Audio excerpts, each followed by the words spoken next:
말씀은 시편 1절 14편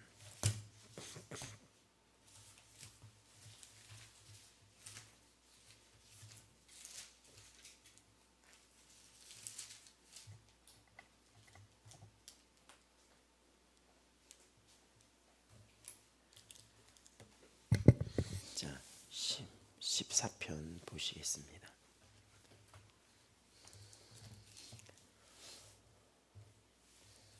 어리석은 자는 그의 마음에 이르기를 하나님이 없다 하는도다.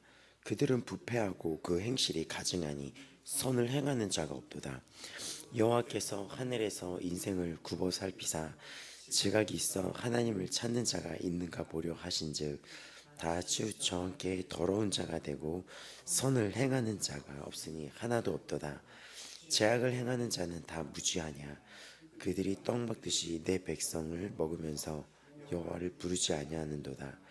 그러나 거기서 그들은 두려워하였으니 하나님이 의인을 세대에 계심이로다. 너희는 가난한 자의 계획을 부끄럽게 하나 오직 여호와는 그의 피난처가 되시도다. 이스라엘의 구원이 시온에서 나오기를 원하는도다.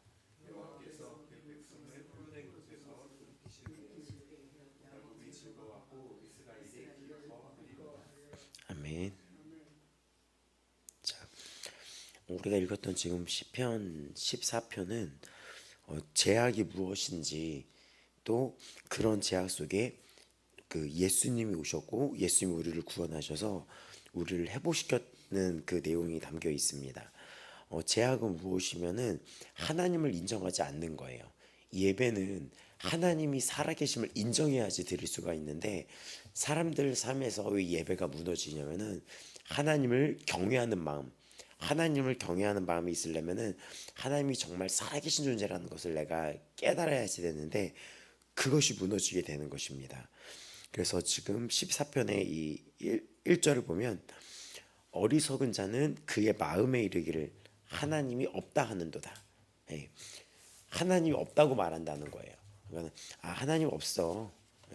하나님 없어. 뭐 이렇게 그런 자는 어리석다고 얘기하면서, 또 하나님은 하나님을 찾는 자가 있는지 보고 계시다고 2절에.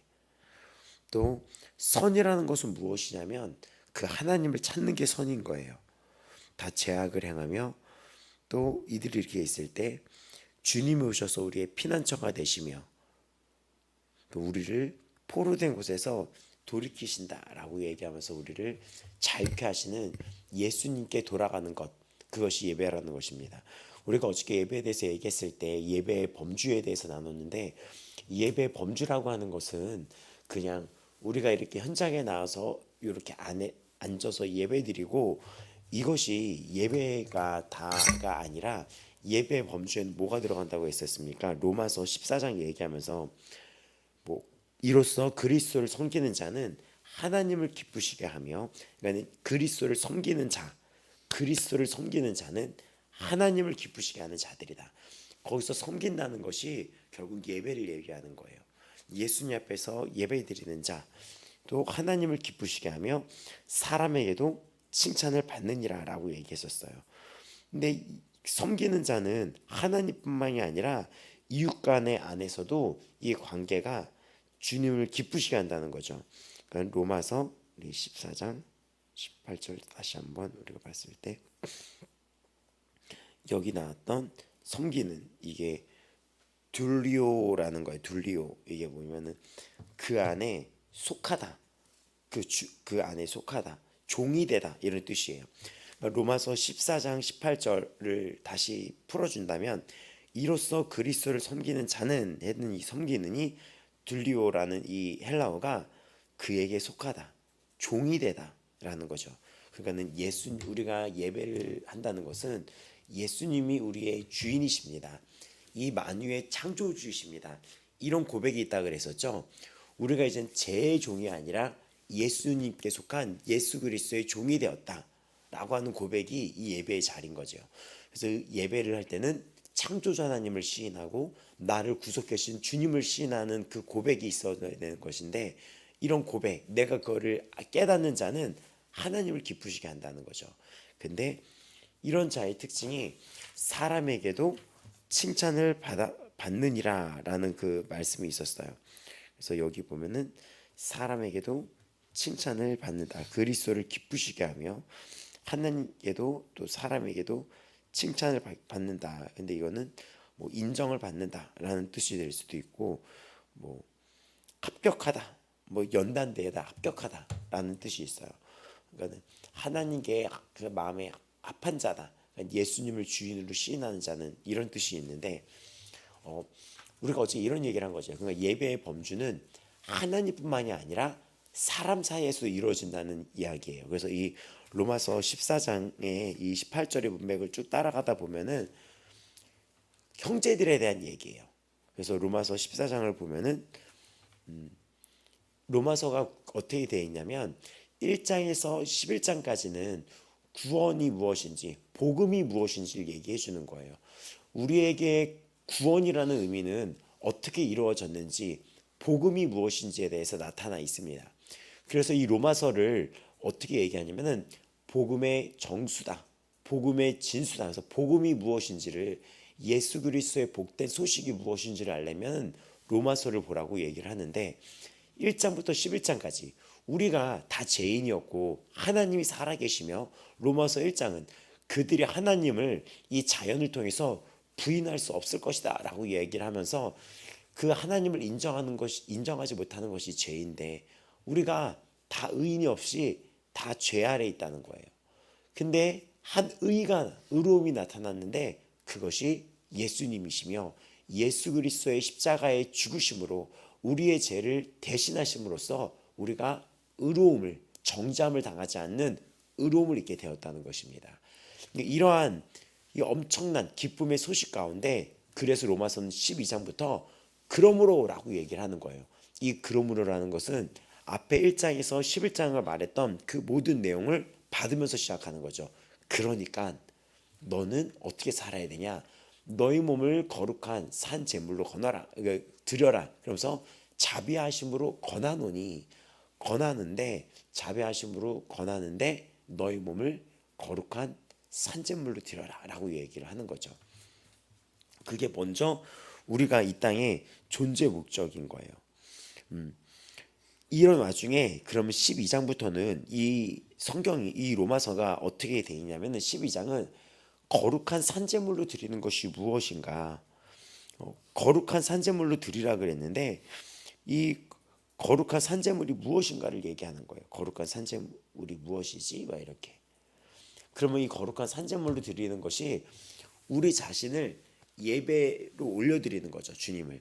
첫 번째는 나를 올려드리는 것이며, 또 로마서 12장 1절에 너희를 거룩한 산제물로 했는데, 그럼 우리의 삶 자체를 올려드리는 건데 어떻게 우리의 삶을 드리는 것일 수 있는, 그 드리는 방법이 무엇인지가 나타나 있는 것입니다. 12장 다시 한번 너희 몸을 하나님이 기뻐하시는 거룩한 산제물로 드려라 라고 얘기하는 거야. 이거는 너희가 드릴 영적인 예배니라고 얘기하는 거죠. 그러니까 우리 몸을 드리는 것이 무엇이지? 라고 할 수가 있는데 그거에 대한 구체적인 것이 로마서 12장부터 이제 나와 있는 거예요. 근데 그거에 대한, 우리 몸을 주님 앞에 드리는 것이 무엇입니까? 우리가 주님을 인정하는 것이며, 또 그 주님 앞에 우리가 그의 계명을 지키는 것이며, 또 13장은 깨어 지내는 것이에요. 13장 11절부터는 우리의 예배가 무엇이냐면 어둠의 일을 벗고 빛의 갑옷을 입자. 낮의 아처럼 단정히 행하며 방탕하지 말며 술 취하지 말며 음란하지 말며 호색하지 말며 다투거나 시기하지 말며. 그러니까 우리의 예배는 행동을 요구한다는 것입니다. 행동을 요구한다는 거예요.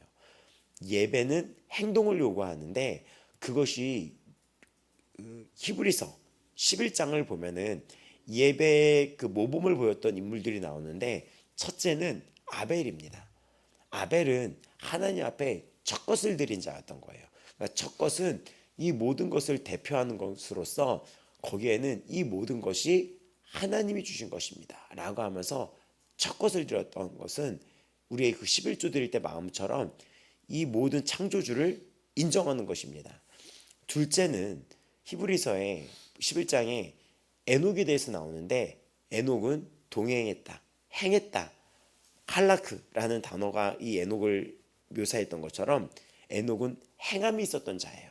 그러니까 하나님과 동행했다는 얘기는 행하다 이런 말로 되고, 너는 빛의 자녀답게 행하라, 페리파테오란 말로 번역이 된 이게 원어가 있는데, 이 얘기는 주님의 말씀대로 순종하며 살았다는 것입니다.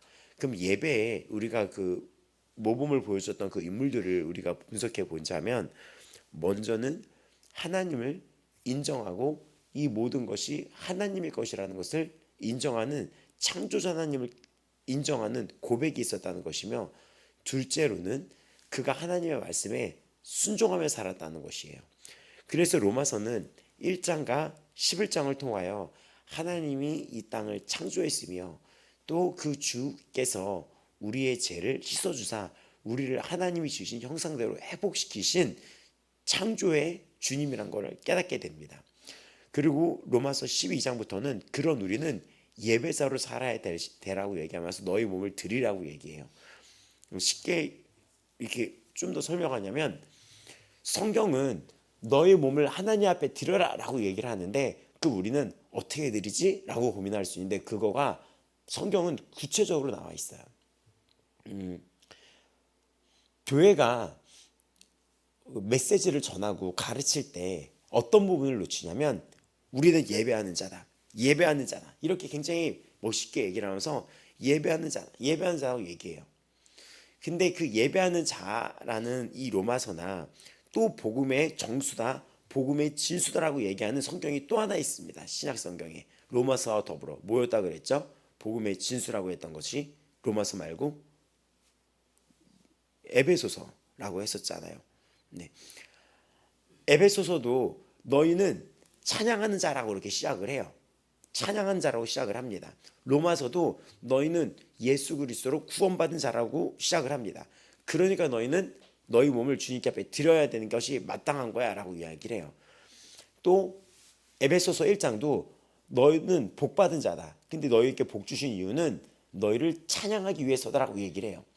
그래서 이 앞부분을 가지고 굉장히 강조를 할 때가 있어요. 우리는 찬양하는 자입니다, 찬양하는 자입니다 하면서 교회 예배도 실제로 이런 곡조가 있는 찬양을 강조를 해요. 그래서 막 춤추기도 하고 막 찬양하는 자, 하나님을 기쁘게 하시다, 찬양하는 자다 했는데 빠뜨린 게 있는 거죠. 그 자의 삶의 행동, 성품입니다. 뭐 제가 경험했던 곳도 너는 찬양하는 자다, 하나님은 찬양하는 자다, 찬양하는 자 하면서 굉장히 이 공적인 예배를 강조하고, 물론 강조해야지 돼요.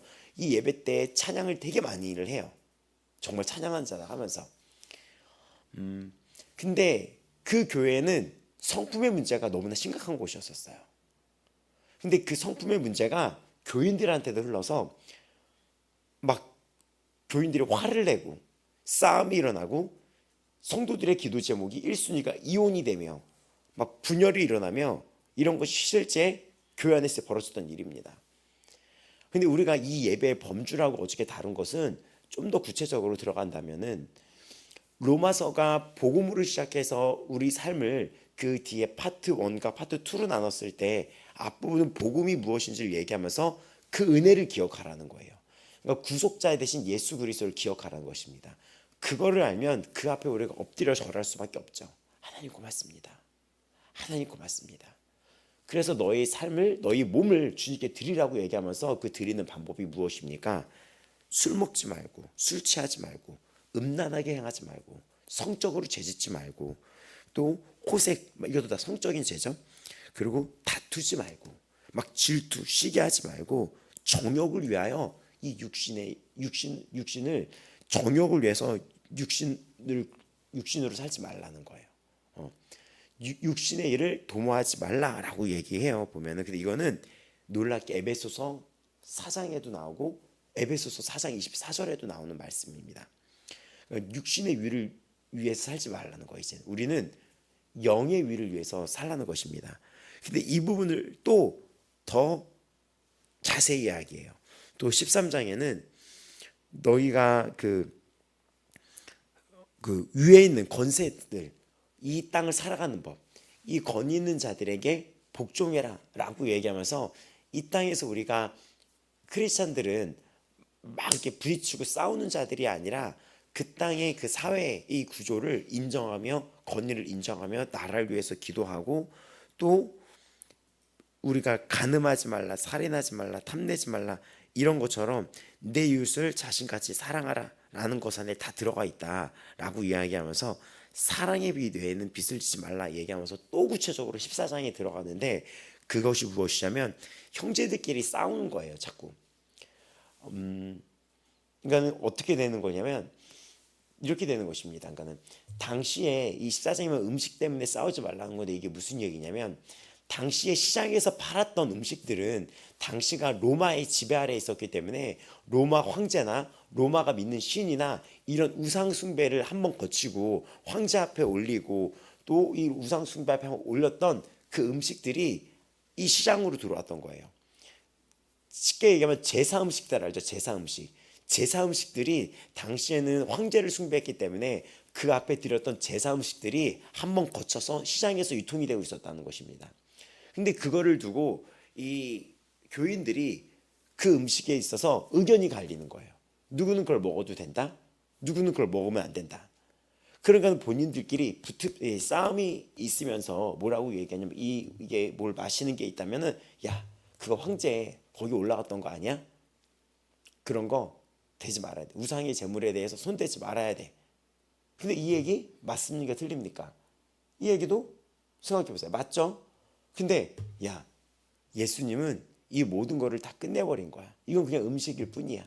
정말 더러운 것은 주님이 뭐라 그러셨어? 정말 더러운 것은 입으로 그는 우리 이런 음식들은 입으로 들어가고 뒤로 나오나 예수님이 말씀하셨거든요. 입으로 들어가고 뒤로 나오나 정말 더러운 건 이 속에서 나오는 우리의 이런 말들, 이런 언어들, 우리의 행동이 그거야말로 고쳐지 않으면 그게 더러운 거야. 그것도 맞죠. 이 음식은 그냥 하나의 음식이라서 먹고 뒤로 나가는 것이지만 정말 더러운 거는 우리 입에서 나오는 것들, 막 도끼가 나오고 막 이러는 것들. 근데 이게 맞죠. 둘이 붙는 거예요. 그리고 이런 어떤 리더들도 막 성도들 앞에서 이 우상에 올라갔던 이런 음식을 막 먹기 시작을 합니다. 근데 이걸 보고 시험에 빠지는 거예요. 어떻게 주의 종이 저래? 어떻게 저런 직분자가 저래? 근데 이런 얘기 속에 결국 예배의 본질은 무엇이냐? 이 음식이 형제와 나 사이에 걸림돌이 된다면 치워버리라는 거예요. 본질은 이 음식이 아니라 형제 아니냐는 거죠. 그것이 사랑 아니냐는 거예요. 우리가 연인이 사랑을 하면 그때 제가 비유를 들었듯이 담배를 피면은 그 연인이 뭐라고 합니까? 담배 피지 마라고 얘기하겠죠. 근데 정말 사랑한다면 알겠어. 고쳐볼게 라고 하죠. 근데 그걸 갖고 비웃고 하나님도 나를 정죄하지 않는다고 하고 오히려 더 이거를 갖고 잔소리를 듣는다면 관계가 이상해지는 거겠죠. 내가 이 담배보다 이 사랑하는 연인의 이야기가 중요하니까 나는 뭐를 치워야 되는 것입니까? 담배를 치우는 게 맞겠죠. 음식도 그렇다는 거예요. 그래서 그런 얘기가 이 예배의 범주에 들어간다는 거예요. 이 형제의 생명이 더 중요하다는 것입니다. 그러면서 이 14장은 어떤 얘기가 나냐면 너는 알아라. 뭘 알아라 하시냐면 이 형제를 위해서도 예수님이 죽으셨다는 것입니다. 나를 위해서만 죽으신 게 아니라 저기 앉은 김덕일 성도님을 위해서도 예수님이 죽으신 거였다는 거예요. 그러면 사람을 볼 때 보는 관점이 달라지는 거예요. 그래서 비판이 없어져야 된다는 거예요. 서로. 더 중요한 것. 물론 말씀대로 권하는 건 필요합니다. 그 자가 자꾸 정말 이 말씀에서 벗어나면은 권하기도 해야지 되는데 그래서 우리는 정말 지혜가 필요한 거예요. 이 부분이. 한쪽으로만 이렇게 편중되다가는 교회가 하나를 잃어버리게 돼요. 그런 예가 무엇이냐면 바로 에베소서에 나왔던 또 요한계시록에 나왔던 에베소 교회입니다. 에베소 교회는 바울이 가장 오래 머물렀던 곳이었었어요. 가장 오래. 그 전도 여행 때 2년 6개월 정도에 가장 머물렀던 곳으로 그 애정이 가장 많은 곳이기도 하겠죠. 근데 바울이 그것을 떠나게 되면서 그 장로들이랑 인사하면서 막 울어요. 다시는 못 볼 수도 있고 바울이 죽을 수도 있으니까. 그러고 생각해 보세요. 이제 제가 오늘 뭐 어디 선교로 발령지를 갔는데 다시는 못 볼 수 있는 거예요. 그러면 어떻게 해서 울면서 바울이 당부의 말을 전합니다. 그러면서 뭘 얘기하냐면은 이 교회를 지키기 위해서 이리때를 조심하라고 하는 거예요. 진짜 이리를 말하는 게 아니라 이거는 당시에 이리라고 하는 것은 이단 종교, 이 어린 양들을, 순진한 어린 양들을 다른 식으로 미혹해서 잡아먹으려고 했던 이단이나 이런 자들 있죠. 교회 안에 이런 이리때, 잘못된 것을 갖고 전하는 자들을 조심하라고 당부를 말을 하고 헤어집니다. 그리고 그들은 바울의 이야기를 따라 실제로 그 이리때에서 지키기 위해서 잘못되거나 하나님 말씀을 잘 지키지 않는다면 가차없이 쳐내기 시작을 했었어요. 그러다 보니까 그 에베소는 사랑으로 지어진 교회였는데 요한계시록 7교회의 사자한테 편지하노니 에베소 교회에 편지하노니 했는데 에베소 교회가 뭐를 책망받는지 아십니까? 처음의 사랑을 잊어버렸다는 거예요. 처음의 사랑을. 이 에베소 교회는 바울의 그 당부에 따라서 양떼를 지키기 위해서 막 이렇게 분별을 해요. 사람들을 막 가립니다. 너 잘못됐어. 이게 막 가려요. 그러다 보니까 처음에 사랑을 잊어버린 교회가 되어버린 거예요. 그러니까는 우리는 그래서 정말 본질적인 거가 무엇인지를 고민하면서 가장 첫 번째는 내 스스로를 주님 앞에 올려야지 되고 내 스스로를 상가 조심하고 이웃을 사랑해야 됩니다. 그래서 이웃과의 관계는 나로부터 시작되며 우리가 서로 내가 그 말씀 앞에 삼가 조심하여 나갈 때 이 이웃의 관계가 성립되는 것이지 한쪽만 품고 한쪽은 계속 이상해. 부부관계도 그렇죠. 한쪽은 고치려고 하는데 이 남편은 변하지 않아. 남편은 변하려고 하는데 반대로 아내가 변하지 않아. 그럼 벽이랑 얘기하는 충돌이 벌어지죠. 벽이랑 얘기하죠. 벽이랑. 백날 360을 얘기하는데 계속 같은 문제를 싸워. 문제가 있는 거겠죠. 그 문제를 뽑아버리라는 겁니다. 그럼 어떻게 해야 됩니까? 우리 스스로 예배자가 돼야 되는 거예요. 그래서 놀랍게도 에베소서는 찬송할지어다 우리는 찬양하는 존재입니다 라고 얘기하지만 뒷부분에 그 찬양은 어디서 마무리가 됩니까? 남편이 아내를 목숨 다해 사랑해라. 아내가 남편을 순종하고 복종해라. 자녀가 부모님을 공경해라. 부모가 자녀를 노엽게 만들지 말아라. 우리는 상전에게 주님께 하듯이 되라. 상전은 이 아래에 있는 자들을 보호하고 섬기고 사랑으로 대해라. 그래서 우리의 찬양하는 범주는 먼저는 우리의 그 십자가, 에베소서도 그 예수 그리스도의 십자가의 복음을 얘기하거든요. 전에는 너희가 진노의 자녀였더니 이제는 은혜로 우리가 의로움을 입었다라고 이야기를 해요. 그러면 먼저는 우리 자신이 그 하나님을 기억하면서 창조주 하나님과 나를 새롭게 회복시킨 그 거듭나게 하신 그 주님을 기억한 예수 그리스도의 그 구속의 은혜에서 내가 감사의 생활을 기억하면서 살아가야 되는 것입니다. 하루하루. 자다가도 벌떡 일어나야 된다 그랬잖아요. 내가 어떻게 구원을 받았을까? 내 나란 존재가 어떻게 하나님께 긍휼을 입혀졌을까? 그리고 또 이것의 범주는 삶으로 연결이 돼야 되는데 삶으로 연결이 되는 예배는 성품적인 것입니다. 성품적인 거예요. 근데 이거를 구체적으로 가르쳐주지 않는다면 이상하게 돼요. 교회가 이상하게 돼요. 찬양하는 것이다 하면서 막 예배 시간에 찬양하는 거 나쁘다는 게 아닙니다.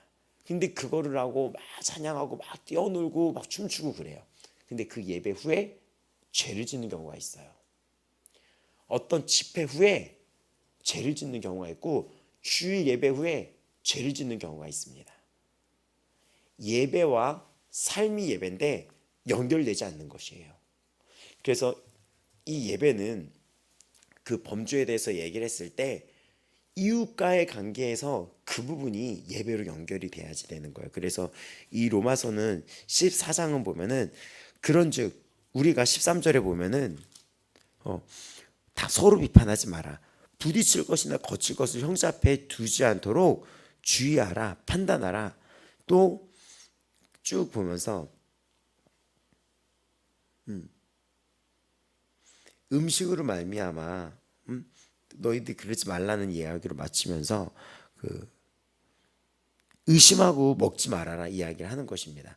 그래서 이 이야기를 통하여 바울은 어떻게 결론 내리냐면 내가 이거를 먹는데 누군가 이것 때문에 시험을 들고 있다면 이거 기꺼이 먹지 않겠다는 거예요. 왜냐면 이 음식보다 그 생명이 더 중요하다는 그런 말입니다. 또 보게 되면 만일 음식으로 말미암아 너의 형제가 근심하게 되면 이는 네가 사랑으로 행하지 아니함이라.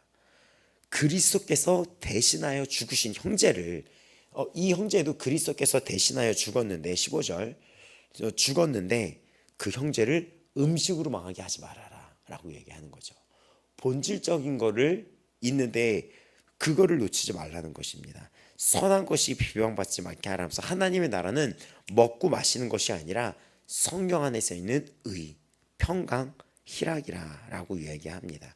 그때 이어지는 말이 이로써 그리스도를 섬기는 자는 하나님뿐만이 아니라 사람에게도 인정을 받는다라고 이야기를 하는 것이에요. 그래서 우리는 예배의 범주가 연결되어 있는 것이에요. 그래서 성품과 인격이 중요하지 않다고 말하는 분도 있습니다. 성경적이지 않은 것이며 성경을 모르는 것입니다. 리더가 만약에 성품과 인격이 중요하지 않고 오직 성령, 능력 중요하지 성령의 능력의 열매는 그 사람의 선으로 나타나는 것입니다. 착함과 의로움과 진실됨으로 나타나는 거예요. 잘못된 가르침이에요. 그거는 잘못된 성경 어디에도 그렇게 얘기한 것이 없습니다. 그래서 우리가 점검할 것이 무엇이냐면 내가 교회 이 말씀 앞에서 이 공적인 예배와 삶의 예배가 순종으로 연결되고 있는지 그것을 행함이라고 얘기하고 그 행함은 바로 빛의 자녀답게 행하라 라고 했던 그 행함은 페리파테오라는 그 헬라어로서 같이 걸으라는 거예요.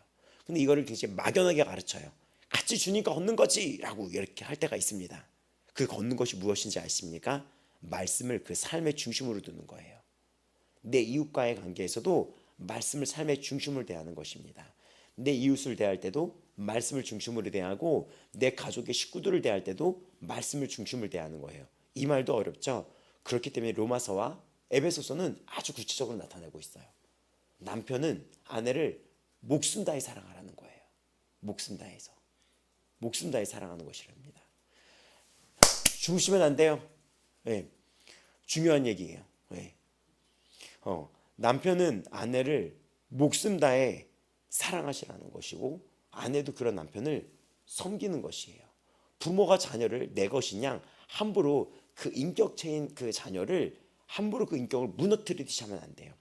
그래서 부모들이 뭐가 이 자녀가 문제가 생기냐면 손으로 이 얼굴을 따귀를 때릴 때 정말 수치를 느끼거든요.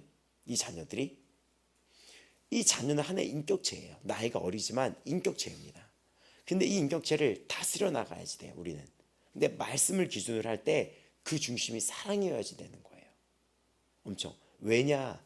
주님도 우리를 그렇게 오래 참으시고 지금도 오래 참으시면서 사랑으로 우리를 끊임없이 수십 년 동안 기다리면서 여기까지 오셨거든요.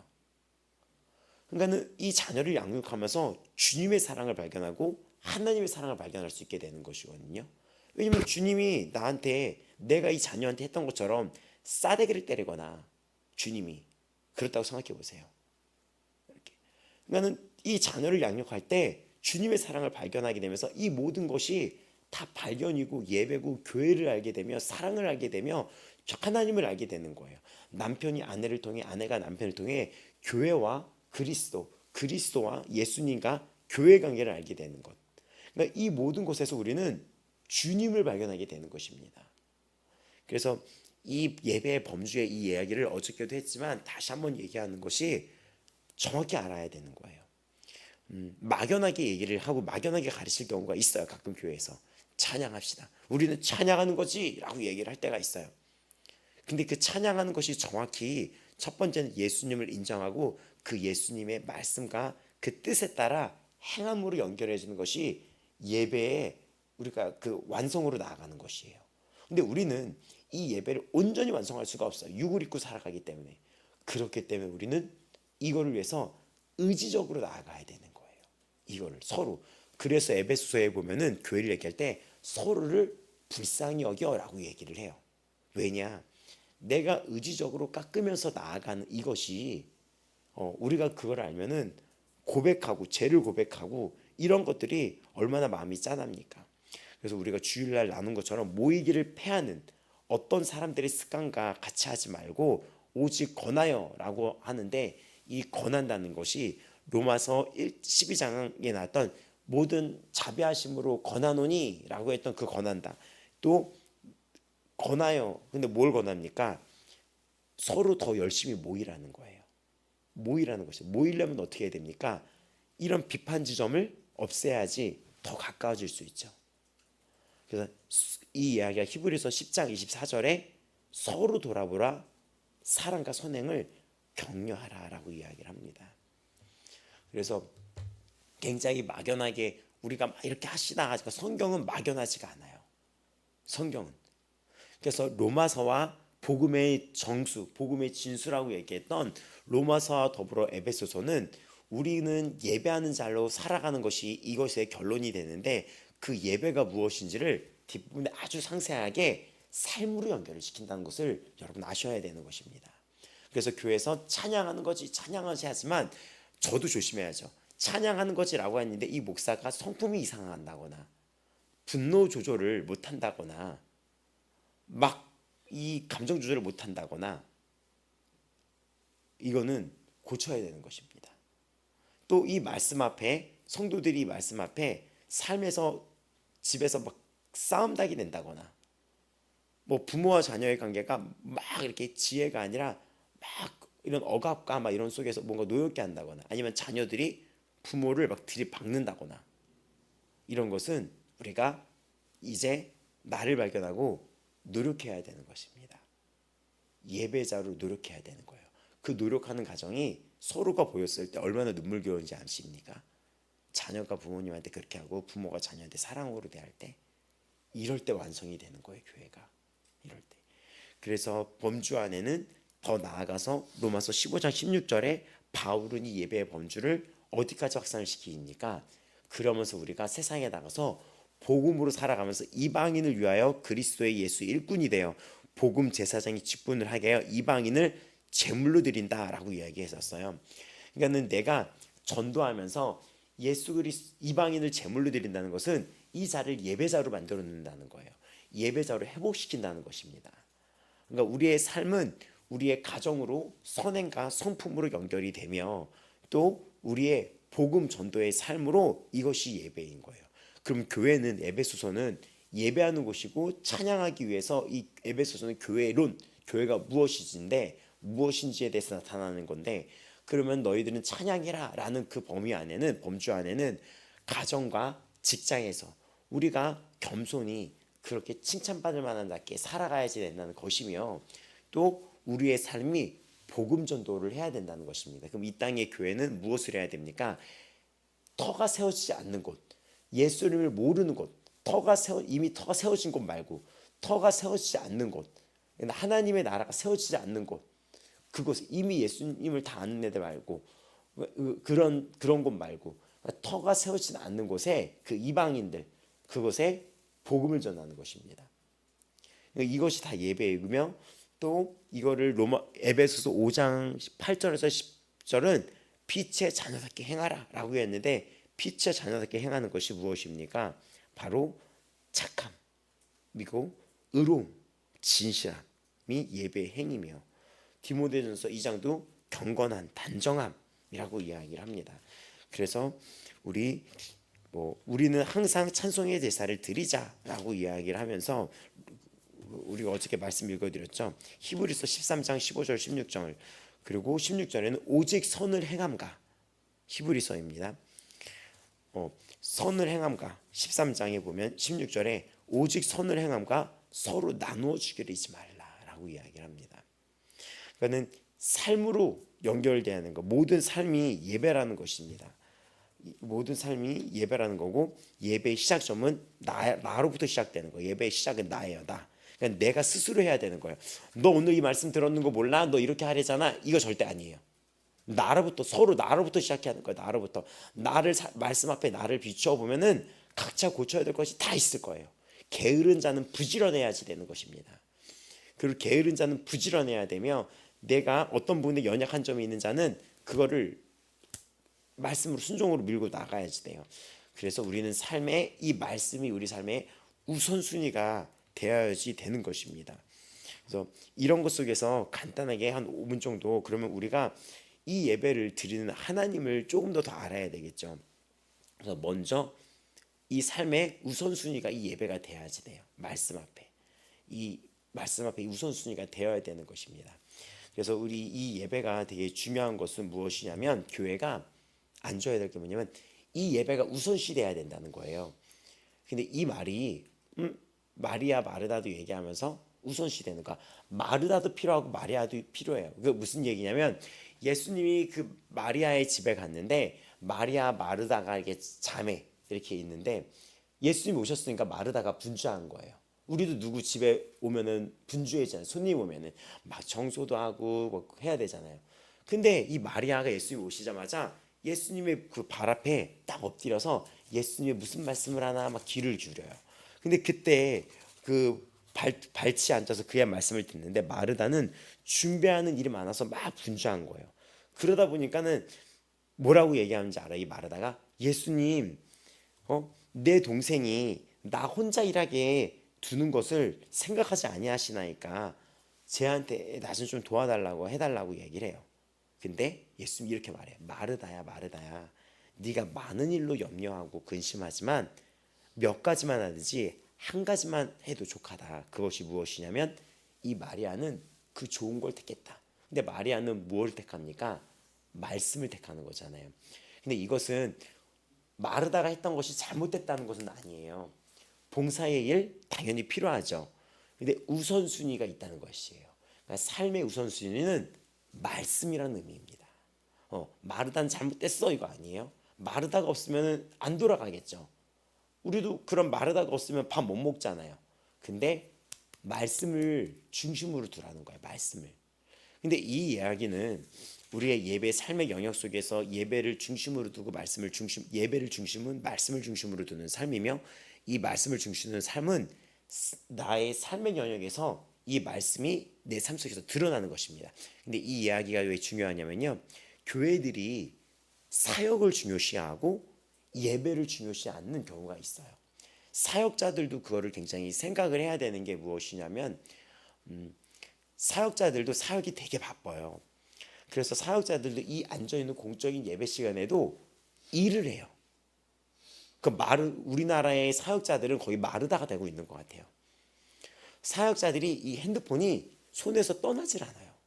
근데 우리는 예배할 때 핸드폰 내려놓고 이렇게 하시잖아요. 근데 우리나라의 많은 사역자분들이 예배 시간에 계속 체킹. 누구 있어? 누구 왔어? 누구 왔어? 누구 몇 명 왔어? 누구 너희 어쩜 몇 명 왔어? 그리고 뭐뭐 준비했어? 끝나고 누구 신방해? 잠깐만 해. 이렇게 예배 시간에. 그러면 나뿐만이 아니라 만약에 저기 있는 뭐 집사님이 리더면은 내가 리더한테 계속 말하는 거예요. 누구 왔어? 끝나고 누구 만날 텐데 뭐는 준비됐어? 그럼 얘는 예배 드릴 수 있을까 없을까? 요 분은 같이 못 드리게 되는 거예요. 뭐 때문에? 사역 때문에. 그러니까 이 마르다라는 것은 현실적으로 교회에서 많이 일어나고 있어요. 그래서 몇몇 교회를 봤는데 실제로 마르다가 교회가 굉장히 많아요. 사역자가 마르다였어요. 사역자가. 굉장한 반전이었었어요. 그거는. 이 땅의 마르다는 다 사역자였던 거야. 예, 계속 일하는 계속. 그런데 사역을 중시하고 예배를 중시하지 않는 경우가 한국 교회뿐만이 아니라 이 미국도 마찬가지예요. 미국의 교회에서 이런 조사한 거 보면은 미국도 마찬가지예요. 전 세계 교회가 지금 놓치고 있는 것이 공교롭게도 예배였습니다. 그럼 전 세계 교회가 붙잡고 있는 것은 내가 열심히 한다고 하지만 사역이었다는 거예요. 계속 일을 하는 거예요.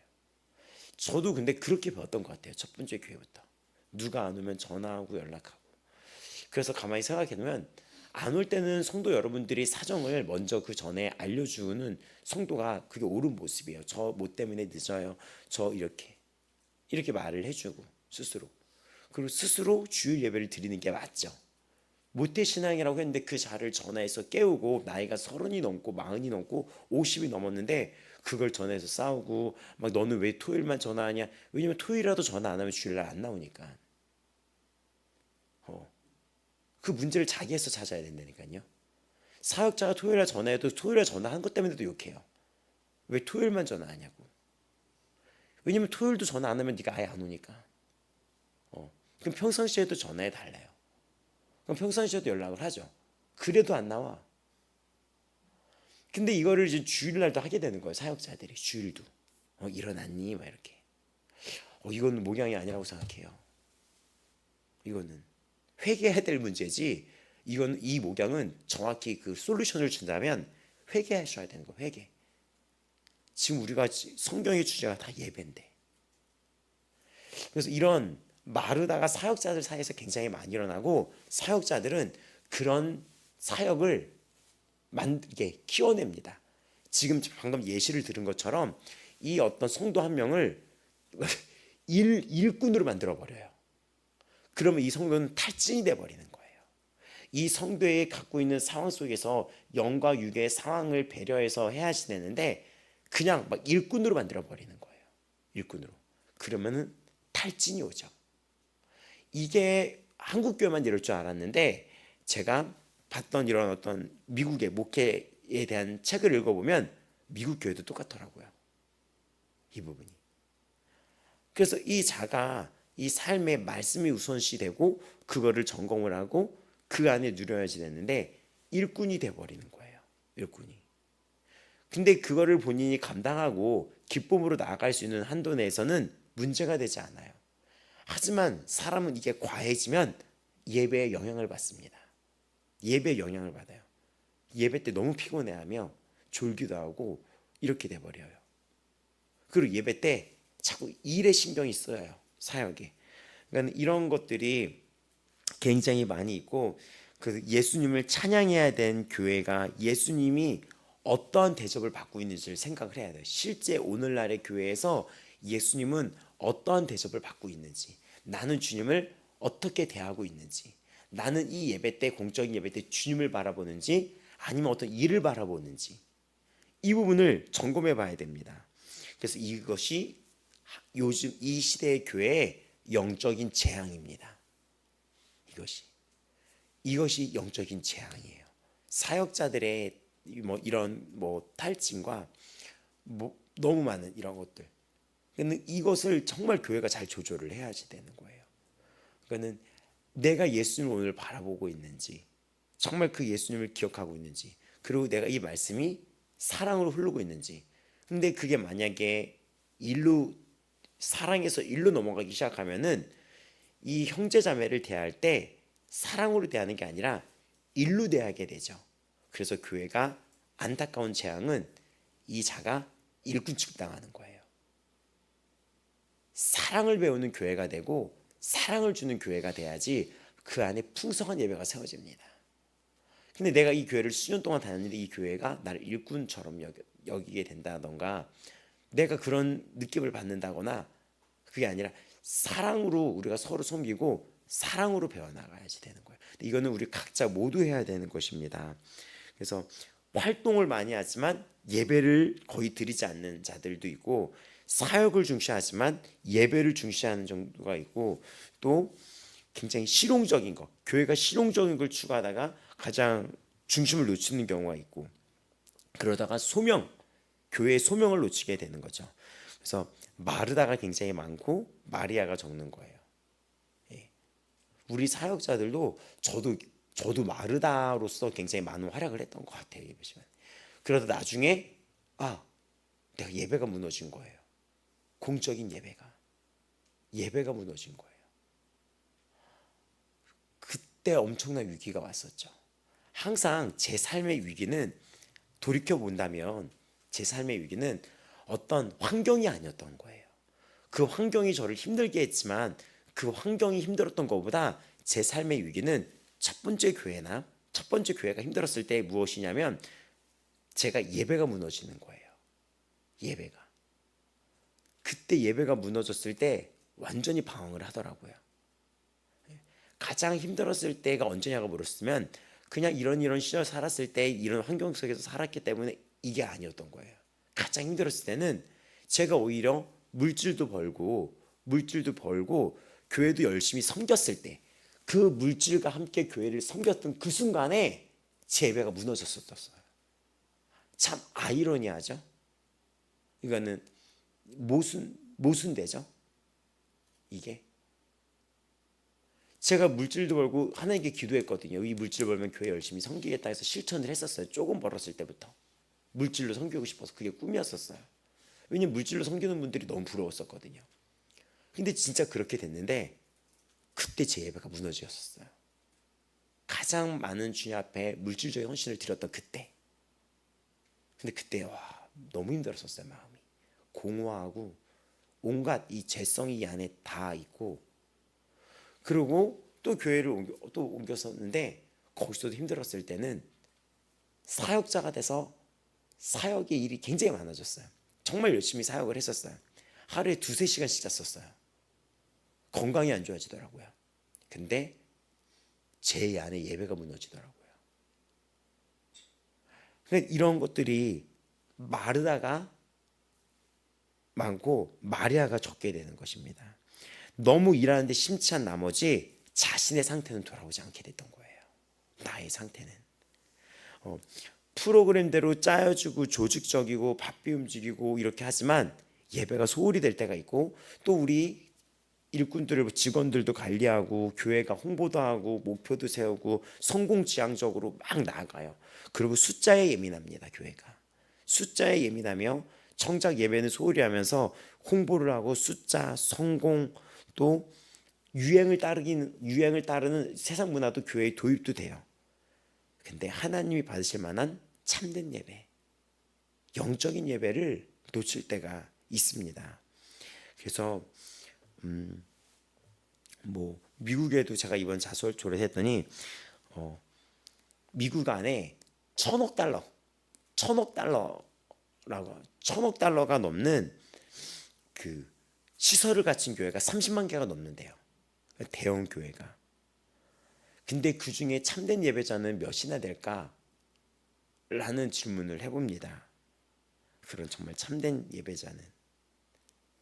그래서 정리하자면 하나님이 말씀하신 예배는 우리 내적으로 진정으로 성령이 내 안에 있다는 걸 깨닫고 내적으로 변화를 받아서 내가 성령의 전이란 걸 기억하시는 게 먼저입니다.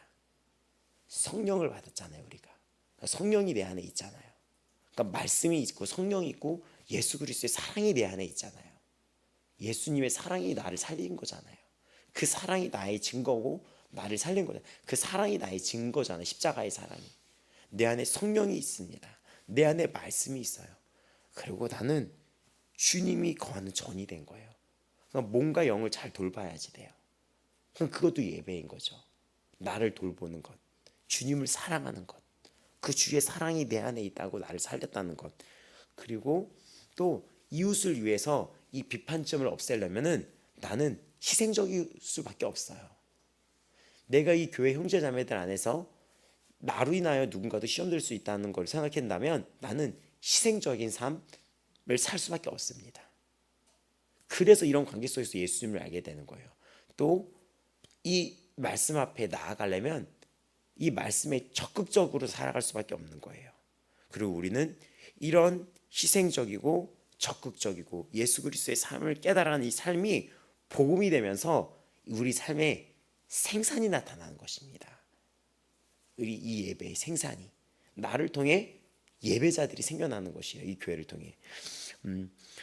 이런 곳 속에서 하나님이 인정하신 예배가 무엇인지, 순수한 예배가 무엇인지, 향기가 돼서 하나님께 올라간다는 것은 무엇인지, 이것이 사람들과 함께 나누고 선을 행하며 하나님을 찬양한다는 것이 나는 지속적으로 나타나고 있는지, 정말 깊고 영적인 예배가 무엇인지를 우리는 돌이켜볼 줄 알아야 됩니다. 그래서 우리 아버지 마음교회도 모이기를 패하는 어떤 사람들의 습관까지 하지 말고, 이 이야기 신기하죠. 주일날 나눴던 것들이 다 나와주죠. 오직 권하여 그날이 가까움을 그렇게 하자라고 얘기하는 거예요. 그날이 가까이 오면서 주님이 오실 때까지.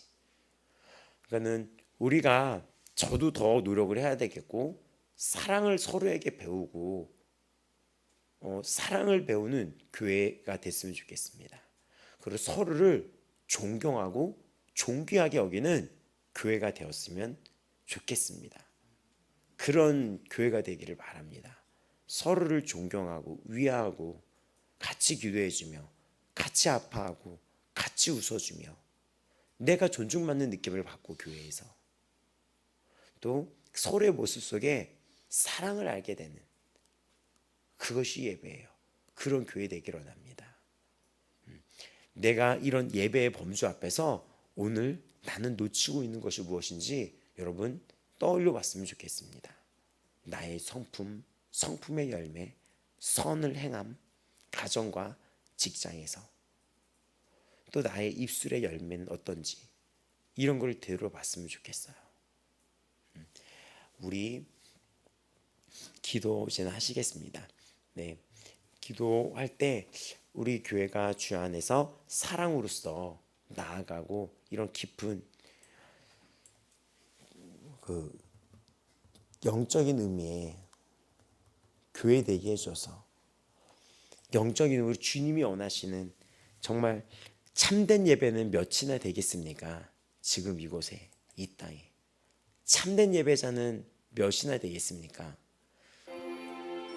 그런 예배가 울려 퍼지는 교회 되게 하여 주시옵시고, 주님, 이것은 먼저는 내적으로 나로부터 시작이 되는 것입니다. 주님, 제가 놓치고 있는 것이 무엇인지를 돌이켜봐서 겸손하고 사랑을 행하는 그런 교회 되게 하여 주시옵소서. 주여 부르며 나아가겠습니다.